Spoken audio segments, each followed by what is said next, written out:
Peace. What does peace mean to you?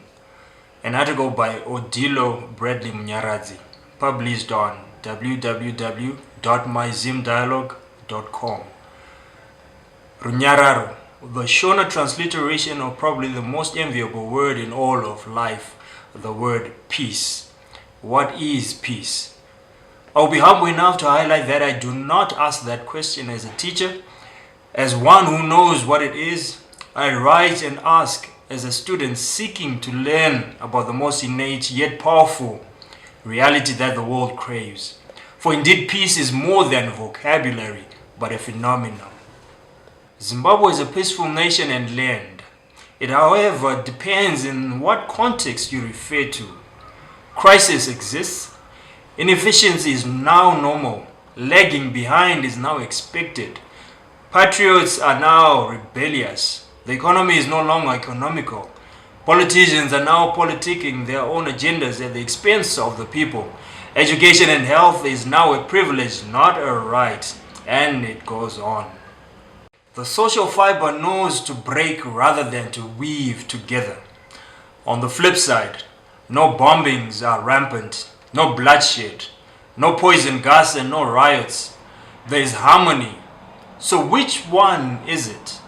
Is it a parody that the reality of the state of the nation is something that seemingly contradicts itself in the title of this article? Peace ought to be peaceful. It is an existence of a reality that finds commonplace in the definition of even a common man. Something like the indescribable pleasant fragrance of soil after a little rain is splattered on it. Some things in life are plain to grasp simply because they are pristine. Peace is like such. When a nation and its people have to go through chaos, not of a physical nature but internal, then peace has vanished. If we are a corporate, then we can only dare to start at the individual.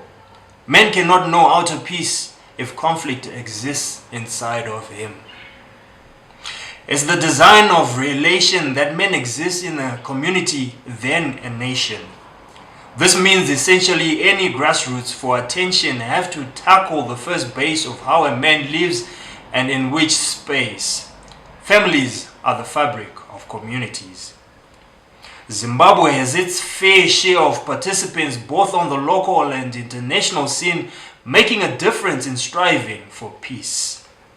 This exists as a web of actors that have to handle their differences to push for a similar goal of peace and to resolve conflict wherever found. Community-based institutions, which may be called community-based organizations, CBOs, generally speaking, work in the social sphere, mobilize people from the community and form partnerships with government and international agencies. This paves way for interconnectedness between differing agents to come together. It is not without its politics that CBOs are usually shrouded, as they are usually small in capacity.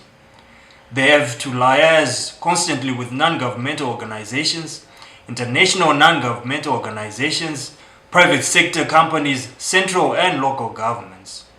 In spite of this, they are faced with challenges that range from limited financial capacities to lack of support from donors. Despite all of this, CBOs strive in sectors of HIV and AIDS, gender equality, child rights and protection, women empowerment, conflict prevention and peace building, arts and culture, etc., etc.